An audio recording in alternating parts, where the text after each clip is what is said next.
Thanks to all of you for coming to this talk by Michael Cremo on forbidden archaeology here at Google.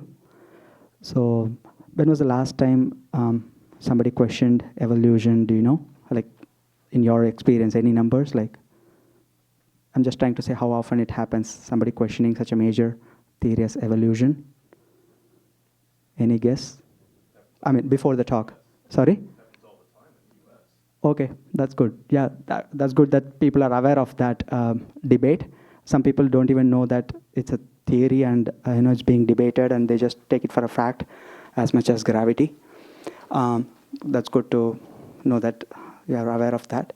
And so we have Michael Cremo here. So he has a lot of extensive introduction about how we got into this topic. So I don't want to steal that as part of my introduction. And so I'll just go over the introduction of him as a person. I've known him for like more than 10-15 years, and he is a very thoughtful, methodical person with extreme intellectual honesty, and he expects that of others. So that's where his research was born into this book. So the scope of this talk is just questioning the current theory and based on the evidences available, but he's not going to present an alternate theory in this talk. You have to wait for a year for that to happen if I have my job until then. So now the scope of this talk is questioning the current theory based on the available evidences from researched literature. And the next topic he usually presents is called human devolution, presenting an alternate theory. So there are books for that outside, so that's your only resource right now. So with that, let's welcome Michael Cremo to Google with a big hand.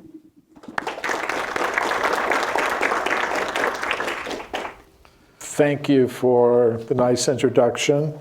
And thank you, ladies and gentlemen, for coming to hear a little something about the topic forbidden archaeology, evidence for extreme human antiquity.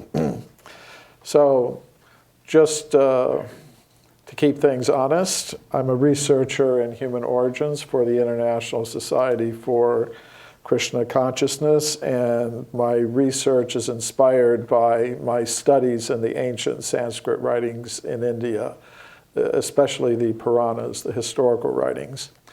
Now, for many today, those two things would be complete disqualifications for me to say anything about a scientific topic in scientific circles. However, quite surprisingly to me even, there are people within the scientific world who are interested in hearing what I have to say. And I've been invited to present my ideas at some of the leading scientific institutions in the world, such as the Royal Institution in London, the Russian Academy of Science in Moscow, Department of Anthropology, the Indian Institute of Science in Bangalore, and many others around the world. So the question I'm dealing with is, how old is the human species? Today, the most common answer to that question comes from the modern followers of Charles Darwin, who proposed that the first humans like us came into existence less than 200,000 years ago. Before that, they would say there were no humans like us present on this planet, simply more primitive ape-like human ancestors. However, the Puranas, the historical writings of ancient India, give a different idea, namely that humans have been present for vast periods of time on this planet, going back many millions of years. Now, of course, in scientific circles, I wouldn't expect anyone to take a statement from some ancient writings as evidence. So in the scientific circles where I'm invited to speak, I do something else.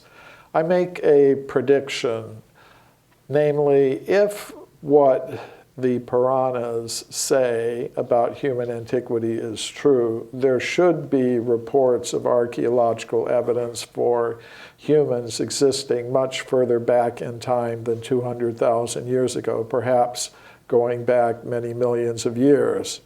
So my method for testing that prediction is to examine all archaeological reports from the time of Darwin to the present.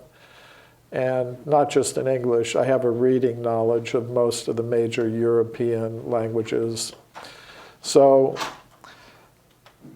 when I speak about examining reports from the scientific literature, I mean two kinds of scientific literature, the primary and the secondary scientific literature. By primary scientific literature, I mean original reports by archaeologists, geologists, paleontologists, and other earth scientists reported in the professional peer-reviewed scientific literature. By secondary literature, I mean things that are based on the primary literature, such as textbooks, for example. So I had two principal findings. The first finding is not so surprising. There are no reports of evidence for extreme human antiquity in the current secondary literature, textbooks, survey studies, and things of that sort. My second finding was a little more interesting. There are many reports of evidence for extreme human antiquity in the primary scientific literature, past and present. So I collected those reports in this book, Forbidden Archaeology, which was reviewed in most of the professional academic and scientific journals that deal with the question of human origins. So this constitutes a kind of peer review. Now, as you might expect, many of those reviews were negative, some extremely so. However, quite surprisingly to me even some of my critics were able to point out some positive aspects of the work.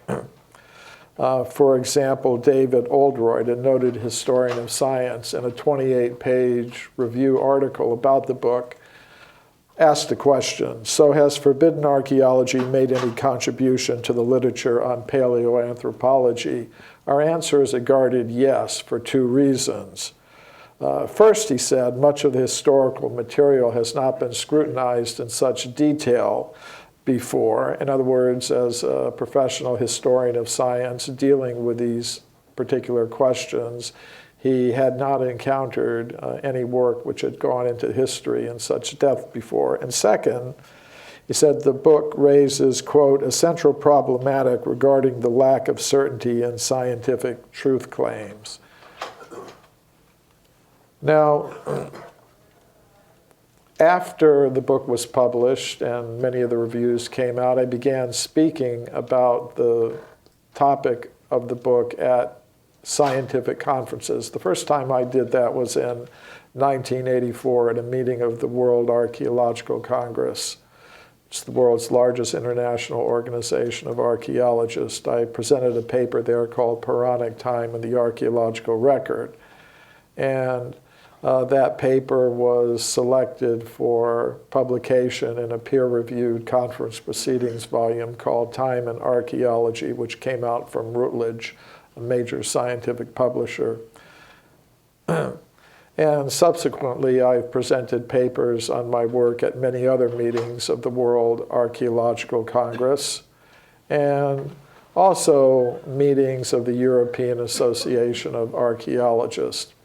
And the reason I'm mentioning this is just to show that the kinds of things I'm saying are part of the scientific discourse in the scientific disciplines that are related to human origins. Now, admittedly, it's not a popular voice. It's an extreme minority voice, limited maybe even to a minority of one. But still, surprisingly enough to many people, it is a part of the discourse.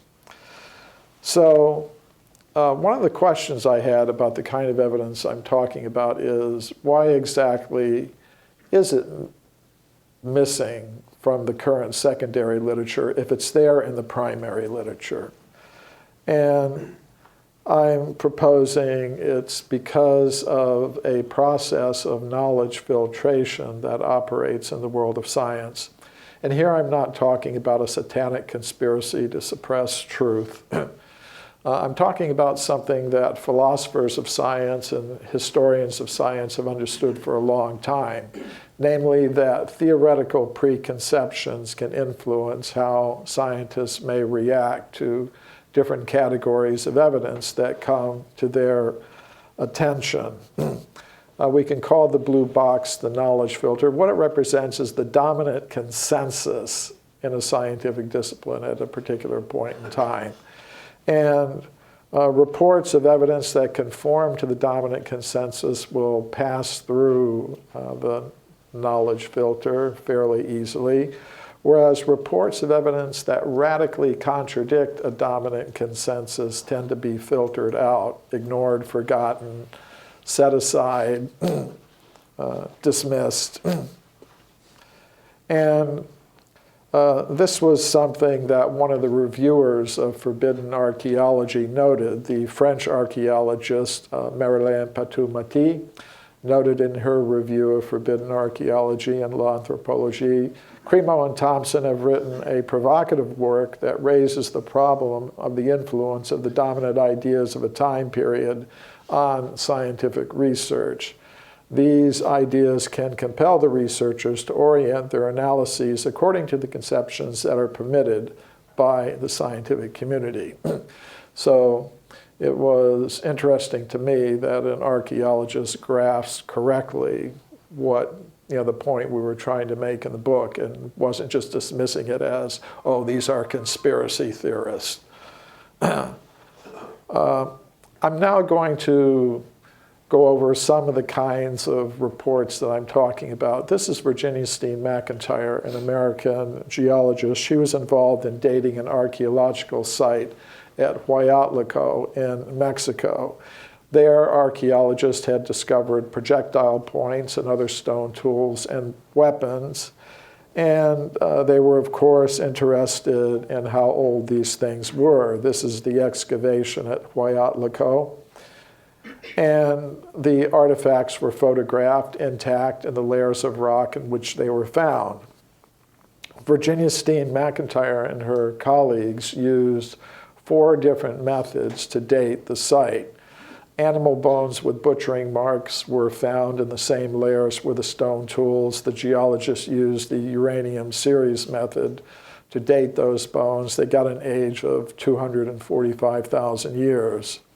Above the layer with the stone tools was a layer of volcanic ash. The geologists used the zircon fission track method to date that layer of ash. They got an age of 270,000 years. Using all 4 methods that they employed, the geologists concluded the site must be at least 250,000 years old. However, the archaeologists refused to accept the date. They said humans capable of making those artifacts didn't exist anywhere in the world 250,000 years ago. They hadn't evolved yet, what to speak of being present in North America. They considered the oldest human presence in North America to go back only about 20,000 years. So they refused to publish the age for the site given by their own hand-picked team of geologists. So Virginia Steen McIntyre and her colleagues were a little surprised by that, so they decided to independently publish the age for the site in a journal called Quaternary Research. But when they did that, they experienced an extreme negative backlash from their colleagues in the scientific world because they had dared to publish something like this. Virginia Steen McIntyre wrote to one of the editors of the journal, "Not being an anthropologist, I didn't realize how deeply woven into our thought the current theory of human evolution has become. Our work at Huayatlaco has been rejected by most archaeologists because it contradicts that theory, period." So Some of the cases I'm going to be talking about are from the more recent history of archaeology, some from the more distant history of archaeology. Some of the cases are going to be closer to what the mainstream concepts allow, and some are going to be further and further distant from what current ideas would consider possible. This is one of the founders of modern archaeology, Jacques Boucher de Perthes. In one of his excavations at Moulins-Quignon near Abbeville in northeastern France, he found an anatomically modern human jawbone. He found it in the bottom layers of his excavation with stone tools and weapons. According to modern geologists, that layer at Abbeville is about 430,000 years old. It was quite a controversial discovery, even in the 19th century. Many scientists could not accept that humans existed at that distant point in time. So some of them proposed, well, Boucher de Perthes must have been the victim of a hoax. Somehow or other, someone must have gone to some Roman cemetery, gotten a jawbone, 2,000 or 3,000 years old, and buried it in the excavation for him to find. And that's actually the explanation that we see in today's textbooks. However, what we do not see in today's textbooks is that after these hoax accusations came out, Boucher de Perthes made additional excavations at Moulins-Quignon. And in these additional excavations in the same location, he found over 100 additional anatomically modern human bones and teeth in the same formation, which to me indicates a human presence going back over 400,000 years. And I reported on this case in this paper, which was later published in a peer-reviewed conference proceedings volume. Recently, just last year, archaeologists reported the discovery of footprints at a place called Happisburgh in the United Kingdom. They were found in a formation that it is at least 780,000 years old and is perhaps up to 1 million years old. The archaeologists who studied the footprints published results suggesting they are consistent with anatomically modern human footprints. For example, they studied the foot index, which is the width divided by the length times 100. The average for all of the Happisburgh footprints was 39. The average for living Native American Indians is again 39. The average for living Eskimos today, their foot index is 38.26. And other features of the footprints were consistent with those of modern human beings. Now, of course, they did not believe that humans like us existed at that time. They don't think Homo sapiens existed over 780,000 years ago. So they attributed the footprints to a species called Homo antecessor, an ape man that they believe inhabited Europe at that time. But from the evidence itself, they could just as well have been made by humans like us. And there is evidence that anatomically modern humans existed at that time. This is the Buenos Aires skull, which was discovered early in the 20th century in Argentina. Researchers were conducting digging, and they had gone down about 45 feet, and they encountered a solid layer of limestone rock, locally known as Tosca. And after they broke through that layer, they found a human skull cap of an anatomically modern human type in the Pre-Ensenadan formation, which geologists consider to be 1.5 million years old. This discovery was reported to the scientific world in the primary scientific literature by the South American scientist Florentino Ameghino. I reported on this case and some others in this paper presented at a meeting of the World Archaeological Congress in Cape Town, South Africa. Many people have heard of Olduvai Gorge. Many important discoveries have been made there. Most people are not aware of the first discovery that was made at Olduvai Gorge by the German scientist Hans Reck, who reported on it in 1913. He found a fairly complete anatomically modern human skeleton, that's the skull cap of it, buried in upper bed 2 of Olduvai Gorge. Upper bed 2 of Olduvai Gorge is between 1.15 and 1.7 million years ago. It was a very controversial discovery. There were decades of debate about it. Many people thought the debates were finally settled in the 1970s when a German scientist named Rainer Proch did a radiocarbon test on a fragment of bone that he said was from Rex skeleton, and he got an age of less than 10,000 years. However, I question the reliability of that, given that Rainer Proch was removed from his position at Frankfurt University after an academic committee there found him guilty of having forged dozens of radiocarbon dates during his long career there.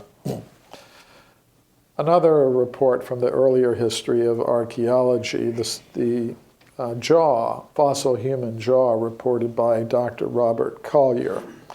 This anatomically modern human jaw was found 16 feet deep in the Red Crag Formation in England at a place called Foxhall. The Red Crag Formation, according to modern geological studies, is between 2 and 3 million years old. In 1979, Mary Leakey announced the discovery of footprints at a place called Laetoli in the country of Tanzania in East Africa. According to her report, the footprints were indistinguishable from modern human footprints. Other scientists also agreed. Paleontologist Tim White wrote, "Make no mistake about it, they are like modern human footprints." Now, neither Mary Leakey nor Tim White believed those footprints were made by humans like us. They proposed they were made by some type of ape man who lived at that time, who just happened to have feet exactly like those of modern human beings. Actually, we have the skeletons of the ape men that existed at that time in Eastern Africa. They're called Australopithecus. And foot bones of Australopithecus have been discovered, and their foot is not exactly like that of a modern human being. They have very long toes, sort of like short human fingers. In other words, their feet were somewhat ape-like. Actually, the only creature known to science today from skeletal evidence that has a foot exactly like that of a modern human being is, in fact, modern human beings like ourselves. So what did Mary Leakey find? I think we have to remain open to the possibility. She found evidence that humans like us were present almost 4 million years ago. The footprints were found in layers of solidified volcanic ash that were dated using the potassium-argon method as being 3,700,000 years old. I presented evidence on this case at a meeting of the European Association of Archaeologists that was held in England. Now, some people might say, okay, footprints are perhaps a little bit ambiguous. It would be better if there were human skeletal evidence, almost 4 million years old. Such things have been reported in the primary scientific literature. For example, the Italian geologist Ragazzoni reported finding human skeletal remains at a place called Castanello in northern Italy. They were found in layers of rock that modern geologists consider to be about 4 million years old. I went to the village of Castanedolo. I met this gentleman there, and he gave me a copy of a very rare geological report dealing with this discovery. And from the information in the report, we were able to locate the place where the discoveries were made. Now, the current explanation of these discoveries is, well, it's not really possible that you could have anatomically modern human skeletons and layers of rock 4 million years old. So the proposal is that maybe about 4,000 years ago, somebody died on the surface. His friends dug a grave and put the skeleton down in that ancient layer of rock, and that's why you think you have a human skeleton 4 million years old. Things like this can happen. Technically, it's called intrusive burial. However, if you look at Ragazzoni's original reports in the Italian language, which I did, he says, because even at the time, he was a professional geologist, he was aware of the possibility of intrusive burial. He said if it had been an intrusive burial, the layers of rock above the skeleton would have been undisturbed. However, he found that the layers of rock above the skeleton were all intact and undisturbed. Actually, he said each layer had its own microstratigraphy that was undisturbed. So I take this as evidence for a human presence going back over 4 million years. This is Carlos Ribeiro, who was the chief government geologist of Portugal. He found hundreds of human artifacts in his country of Portugal. He found them in layers of rock that date back to the early Miocene period, which means they would be about 20 million years old, according to today's understanding. He, as a professional geologist, he said they cannot have come into those layers from any higher level through any fissure or crack or all the usual kinds of counter-explanations. He displayed the artifacts in the Museum of Geology in Lisbon. But if you go there today, you won't see them on display anymore. They're kept in the cabinets behind me. But I was able to get permission from the directors of the museum to study and photograph some of these human artifacts from the early Miocene period. I also carefully studied Ribeiro's original maps and field notes and correspondence in the museum archives. And then I went into the countryside of Portugal and I relocated some of the sites where he made his discoveries. This is the quarry at Morganheira, and he found human artifacts there in lower Miocene formations. This is one of them. It's a flint artifact. It's interesting what happened. When Ribeiro was alive, the artifacts were displayed in the museum with labels showing a lower Miocene age for them, about 20 million years. After he died, his colleagues in the museum did something interesting. They left the artifacts on display, but they wrote new labels for all of them. This is the new label they wrote for the artifact I just showed you. Second line gives the age, Paleolitico Superior, upper Paleolithic period.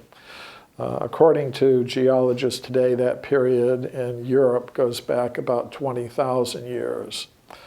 So it's interesting. Ribeiro's colleagues thought 20 million years, that's clearly impossible. 20,000 years, that sounds about right for discoveries like this. So they just wrote new labels for all of the artifacts. Now, the next generation of officials in the museum just put the entire collection away, and I'm the first researcher to see these things in over 50 years. I presented a paper on this case at a meeting of the European Association of Archaeologists that was held in Lisbon, Portugal in the year 2000. That paper was later published in a peer-reviewed scientific journal from Europe, the Journal of Iberian Archaeology. A case that's always fascinated me has been the California gold mine discoveries. Gold was discovered in California, and miners went to places like Table Mountain in Tuolumne County, near Sonora, actually not too far from here. And deep inside the tunnels, the miners found human bones and human artifacts. For example, they found many of these stone mortars and pestles. What makes them so interesting to me is they were found in layers of solid rock that date to the early part of the geological period called the Eocene, which means they would be about 50 million years old. Some of the details about the dating of the discoveries, it was done in modern times using the potassium argon method and analyzing the plant and animal fossils found in those layers of rock. These discoveries were originally reported to the scientific world by Dr. J.D. Whitney, who was the chief government geologist of California. His report was published by Harvard University in the year 1880, but we don't hear very much about these discoveries today because of the process of knowledge filtration that I mentioned. This is the anthropologist William Holmes, who worked with the Smithsonian Institution, and he wrote in his report, if Dr. Whitney had understood the theory of human evolution, he would not have published those discoveries. In other words, he would have known that humans could not possibly have existed at that time. A few years ago, I was a consultant for a television documentary called The Mysterious Origins of Man that aired on NBC. And the producer of this documentary had read my book, Forbidden Archaeology, and wanted to include some cases in the documentary. I told him he should go to the Museum of Anthropology at the University of California at Berkeley because artifacts from the California gold mines are still in that collection. And the museum officials refused to allow him to see the artifacts. Anyways, we were able to get some photographs of the artifacts that Dr. Whitney had taken in the 19th century. It was interesting what happened when this documentary aired. Actually, many scientists were outraged, and they wanted the FCC to investigate NBC, censure NBC, fine NBC millions of dollars for having aired this documentary. Now, I'm happy to say the FCC didn't do any of those things, but it was interesting that such attempts were made. Later, I went back to the museum myself, and I personally was given access to the discoveries, and they are still there. I also went out to Table Mountain near Sonora, and we were able to relocate some of the old 19th century gold mining tunnels where these discoveries were originally made. I reported on this case at this meeting of the World Archaeological Congress that was held in Washington, D.C. in 2003.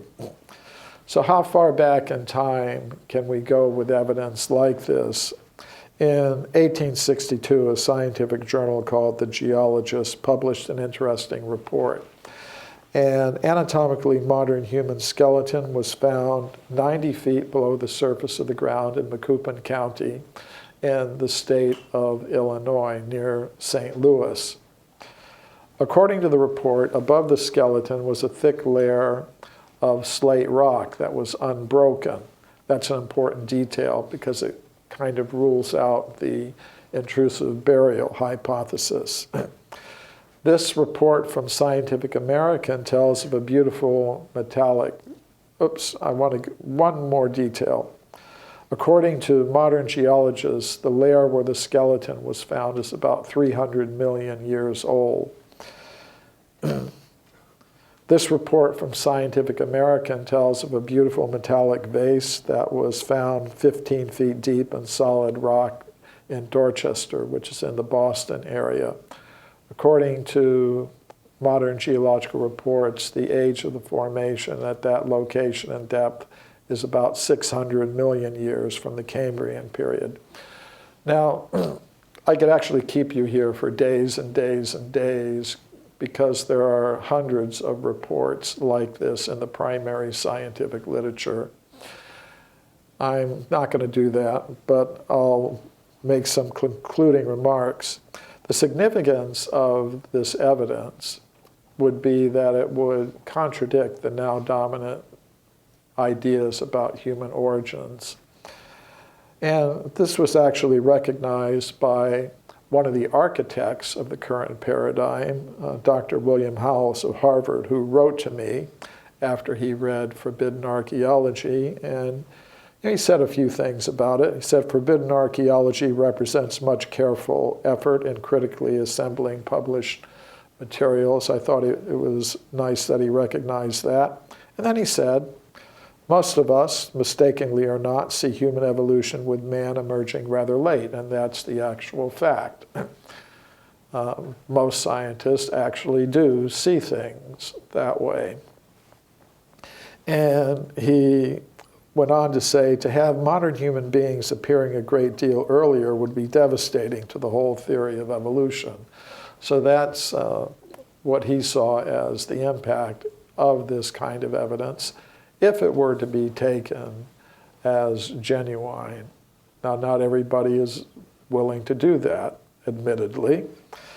Now, another interesting statement about forbidden archaeology was made by archaeologist Tim Murray in his review published in British Journal for History of Science. Now, Murray is one of my critics, and still, even though he's not really prepared to accept my conclusions, he has some interesting things to say that I think are worth repeating. He said, "Forbidden archaeology," quote, "provides the historian of archaeology with a useful compendium of case studies in the history and sociology of scientific knowledge, which can be used to foster debate within archaeology about how to describe the epistemology of one's discipline." And that's actually what I was trying to do in putting that book together, to foster debate within archaeology about the epistemology of the discipline. And to see this acknowledged in the professional literature was kind of interesting. Now, he went on to say, "Forbidden archaeology is designed to demolish the case for biological and cultural evolution and to advance the cause of a Vedic alternative." Now, I plead guilty to that indictment. And, it's at this point that many in the world of science today are really going to have strong objections to the kinds of things that I do. This mention of Vedic alternative, in other words, some alternative that has its roots in some religious or spiritual idea. According to many in the world of science today, this is completely verboten. That's why I called the book Forbidden Archaeology. But it's interesting what Tim Murray had to say about that. He said, "The dominant paradigm has changed and is changing, and practitioners openly debate issues which go right to the conceptual core of the discipline. Whether the Vedas have a role to play in this is up to the individual scientist concerned." And I think that's an enlightened attitude that I can support. No ban, but it's just up to each individual to make up their mind whether or not they're going to try to do something like I'm doing or agree with it. Gets you into a whole discussion about religion and science. Now I'm going to close with some of my experiences in presenting this kind of thing at university audiences around the world. I've spoken at hundreds of universities around the world. My books are now in about 25 different languages. One of them is Russian. So I've lectured at a lot of universities in Russia, from Vladivostok to St. Petersburg, and usually the lectures go fine. However, at this particular university, the Tyumen State University, there was a little bit of a problem. Some professors there had invited me to speak, and a lecture was scheduled. But when other faculty members found out that I was being invited to speak, they approached the administration of the university and said, we can't have this. We shouldn't allow this person to speak at our university. First of all, he's contradicting a dominant theory, and second, and even more damningly, he's doing it from some Vedic spiritual kind of perspective. So the president of the university canceled the lecture. The professors who invited me and wanted to hear me speak went to the president and tried to get him to change his mind, but the pressure from the other side was just too big, so the lecture was canceled.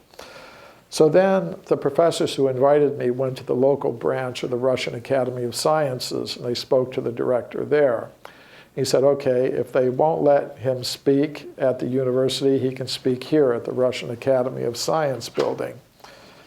So they had buses bring students and professors from the university to the Russian Academy of Science building.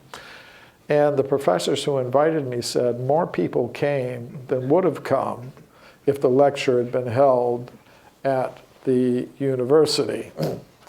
And then the next year, something interesting happened. I went back to the same university, and I was able to speak at the biology department there, no problem.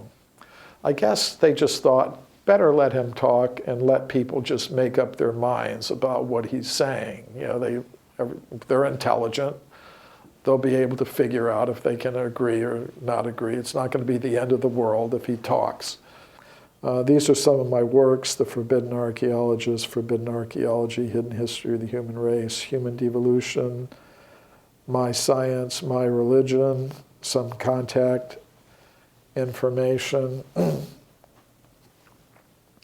And if you do like the kinds of things you've heard today and are interested in hearing more, you may want to come on this cruise where I'm a speaker in June 2015. Go up and see the glaciers and hear some weird stuff.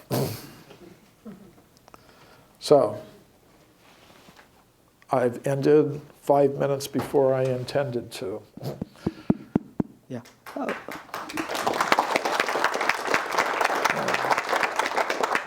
did want to leave some time for questions. Yes, thank you. We'll start from here. So I was also hoping to get your point of view from Vedic or Purana on the how old is humanity and what did you find there? Because I think in the talk somebody replied that you would also come to know about religious books like Ramayana or Mahabharata. How much of that is true based on the archaeology, I believe? Well, you know, it depends upon what kind of circles I'm speaking in. Okay. For example, if I go to Rishikesh or Hardwar in the Himalayan mountains and sit around with a bunch of Vedic scholars who accept statements from Vedic literature as evidence, then, well, I can say, you know, in the Bhagavat Purana, there are statements that humans were existing during the Swayambhuva Manvantar period, which is in the first part of the Kalpa, or the day of, and they'll understand what I'm saying, and they'll accept that as evidence. If I'm at a meeting of the World Archaeological Congress or speaking at Google headquarters, my audience is not necessarily going to accept a statement from the Bhagavat Purana or the Mahabharata as evidence. So it's like if you go to a baseball game, you have to play by the baseball game rules. And one of the rules is that you can't use a statement from a spiritual text as evidence. Now you can, so for the people who do, I get questions like yours from many people. They want to say, okay, you've given all this archaeological evidence that you say is consistent with Vedic texts, which talk, according to you, in a general way about extreme human antiquity. But what do they actually say, the Vedic literature themselves? So for such people, I'm writing a book in which I will collect all those Vedic statements, and then they can see. But that's not the audience that I'm presented with today, that I'm presenting to today. It's not, the audience that I get at universities. It's not the audience that I get at meetings of the World Archaeological Congress or European Association of Archaeologists. A good question, and I'm writing a book to answer it. Could you say more about the actual contradiction between the extreme antiquity of humans and evolution? Because in my mind, it would just seem, well, the evolution theory could just be, oh, you just have to push it back a few million years and it could still hold up. It's just that it happened a lot earlier than people thought. That seems like a simplistic resolution. But is there something else as constraining the timeline which makes it really inconsistent? And well, it's a good question. I'll refer you back to the statement of William Howells, who said, if the kind of evidence that I'm talking about is consistent, it's inconsistent with the general theory of evolution, because he said, I didn't quote everything he wrote to me in his letter. He said, but you're putting evidence for an anatomically modern human presence before the known presence of even the most simple apes and monkeys, which would be our prospective ancestors. So you could conceivably come up with another version of the evolutionary theory, but it would be quite different from anything that's being proposed today. So that would be one possible response, to do something like that. And if you feel inspired to do it, then right on. So you talked a lot regarding your critics throwing out the archaeological evidence based on it just being out of their paradigm, filtering it away, and so on. But some of the critics who have truly engaged your work, has it been just that, or do they have valid scientific reasons why they're refuting your evidence? Normally, I mean, everybody's going to have to make up their own minds about these things. What I tried to do in Forbidden Archaeology was provide, in each case, all of the different opinions, all of the, all sides of the question, leave it up to the reader to make up their own mind, whether they think it's valid or not. Typically, the reactions are to suggest, first of all, it's old evidence. In other words, but this is very selective. It's the idea that, kind of like a milk carton, scientific evidence got an expiration date. That any science conducted before midnight, January 1st, 1900, somehow has expired. But I noticed that those who make that type of criticism are applying it very selectively, because the standard textbooks of archaeology are full of discoveries that were made in the 19th century, early 20th century. So it can't just be that just because something is from the earlier history of archaeology, it has to be wrong. Another category of objection has to do with lists of ways in which something could be wrong. It's possible there was a hoax. It's possible it could have slipped in through a fissure. It's possible that the original investigator made a mistake. It's possible that.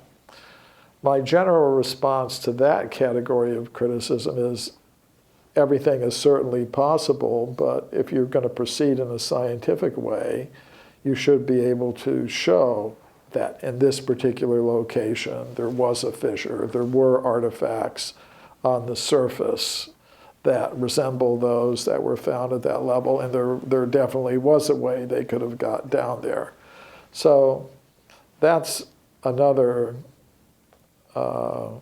category of objection. And of course, I'm willing to engage on that level, and it's one of the things I hope to accomplish with the book is to have a second look at some of these things, and if there are objections, raise them. My question is, you mentioned about a guy that in 19th century found a jawbone in a layer that was 400,000 years old. How did they knew in 19th century that this particular layer was that old without any dating methods? Okay, it's a good question. What I said, if you listen carefully, was that according to modern geologists, the layer is a certain number of years old. At that time, they characterized things in another way, not using necessarily years, but characterizing things as early Pleistocene, early Middle Pleistocene, and things of that sort.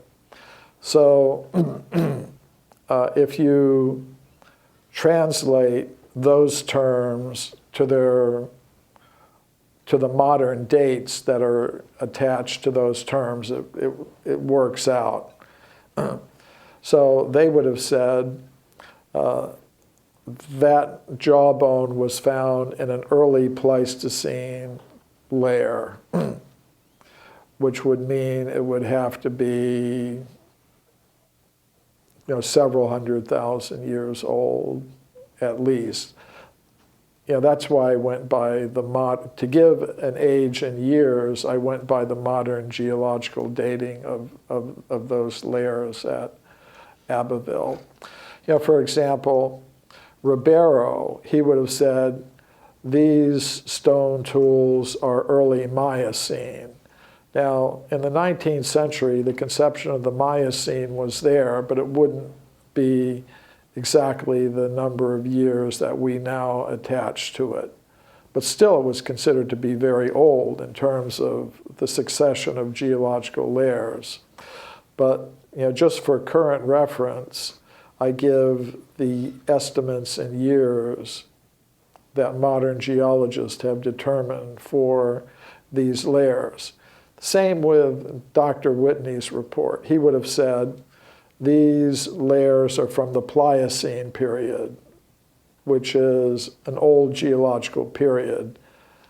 Now the layers that he considered Pliocene are considered to be Eocene, and the age for them is between 30 and 50 million years. So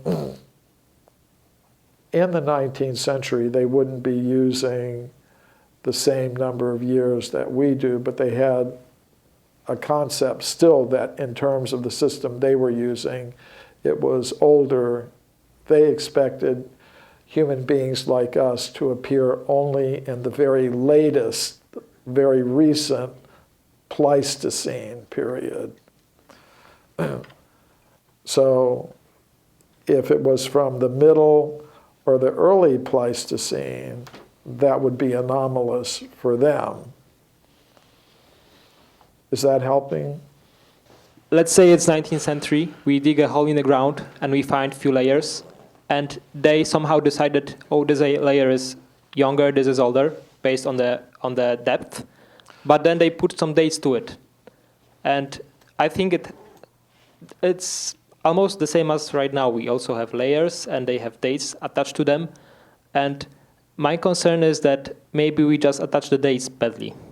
How do you know exactly? Just like they might be wrong about the dates in 19th century, we might be wrong about the dates right now. I'm prepared to accept that. If we want to say we don't know how old anything is really, and all the dating methods are unreliable, we could certainly do that. That's one approach to take. The approach, however, that I've taken is you have to have some kind of framework for discussing things. And I'm addressing an audience of geologists, archaeologists, paleontologists, and my way of creating a frame of reference for the discussion is to say, according to methods that you consider reliable, radiocarbon dating, potassium-argon dating, uranium series dating, zircon fission tract dating, these layers belong to this geological period, which you consider to be millions of years old. Now, if you wanted to take the approach that, well, nothing is reliable and we don't know anything about the real age of anything, that's certainly an approach that could be taken. And some out in the world, say, if you're a young earth Christian creationist who believes that the earth is no older than 10,000 years, you're going to be very critical of all the different dating methods, and that may be the way that such a person would approach this. The Vedic timescales are more or less consistent with the modern scientific timescales for the universe and the earth and things like that. So perhaps I'm not motivated sufficiently to try to dismiss all the different scientific dating methods. Are there cases where the age of the layer and the dating, some kind of scientific dating of the actual bone, say, is the same and is very ancient? Well,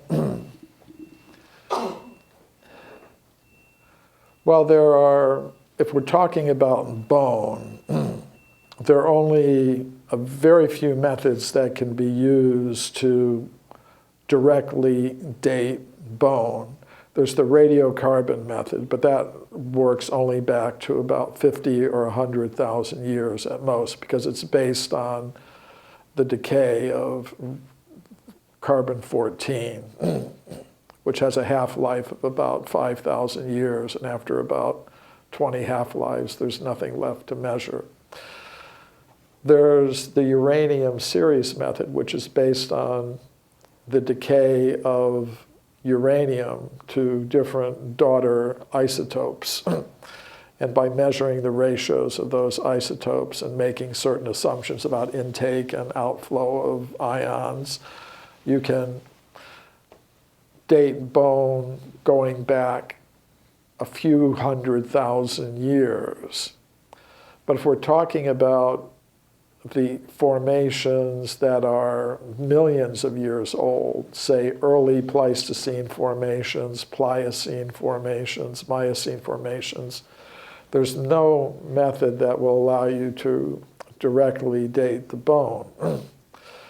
Now, let's look, for example, at the Castanedolo discoveries from Italy, where Professor Ragazzoni found human bones and layers of rock from the early Pliocene period or middle Pliocene period. There were attempts about 40 years ago to date those bones using the radiocarbon method, and a young age was obtained. Now, the problem with that is if you have a bone that really is, say, 4 million years old, and it gets contaminated with the least amount of modern carbon-14, which can happen in numerous ways, through the groundwater, through just even a scientist touching the bone, it can contaminate it with recent carbon, then even if the bone really is, say, 4 million years old, if it's gotten contaminated with the least amount of modern carbon, which can take place through bacteria infiltrating it, through any number of methods, it will show an age of 100,000 years or less. So each case has to be looked at, very carefully. So there are cases, but as I said, the methods that you can use to directly date bone are limited to bones of, say, a few 100,000 years old or less. For many of the cases that I'm talking about, the appropriate method is to date the age of the formation in which the bone is found and show it's not intrusive.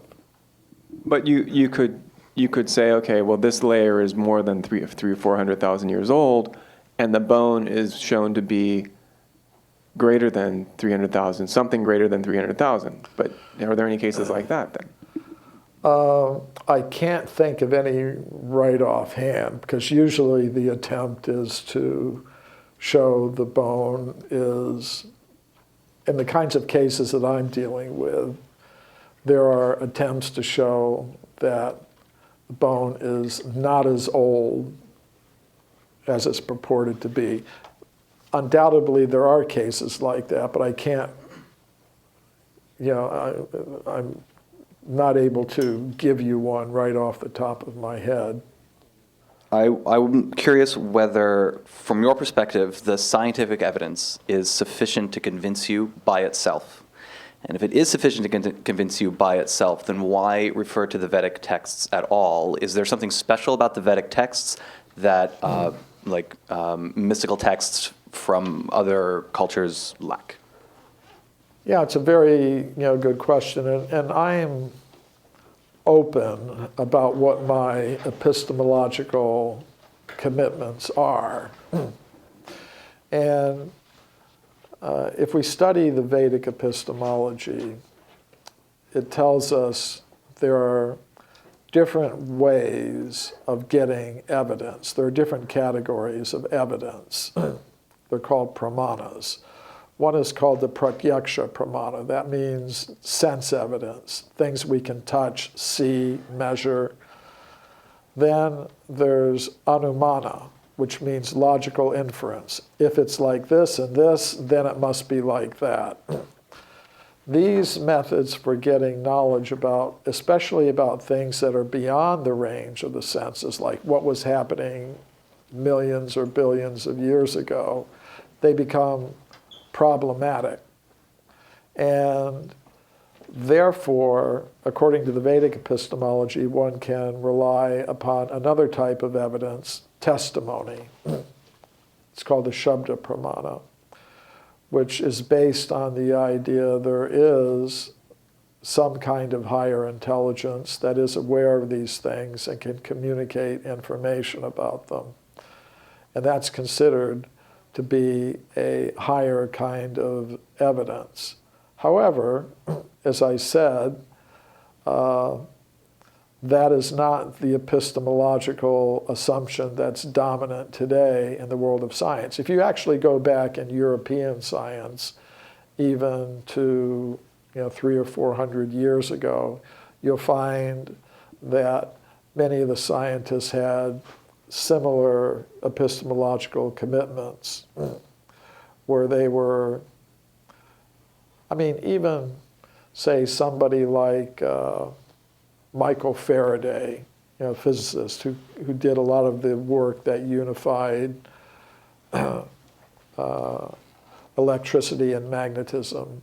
He worked along with Maxwell to come up with the electromagnetic field equations. The reason why he started looking for unity was because he was a member of a Christian sect called the Sandemanians, who had the idea that all energies are unified in God.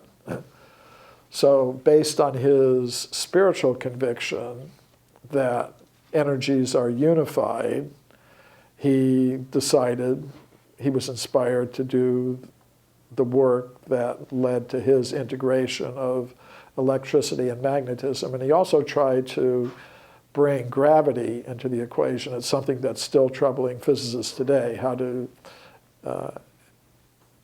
bring gravity into the whole picture. So, but I understand that's not the dominant epistemological position today, so I put that aside. But you're asking me why. Say, so my position is I'm going to represent an idea from the Vedic text if there is any evidence that can be used to justify it. If there were no evidence, then I wouldn't have anything to say about it in scientific circles. On my own, I might still have the conviction that that's true, but I might stop trying to represent that idea. Say, if somebody could convince me that there is absolutely no archaeological evidence for extreme human antiquity, I would still believe in extreme human antiquity for the reasons that I stated, but I might stop trying to talk about it to audiences that don't have similar epistemological convictions. Cool. I think, yeah, with that, we'll end the session, and we'll thank Michael Cremo for visiting Google once again and giving us this wonderful talk.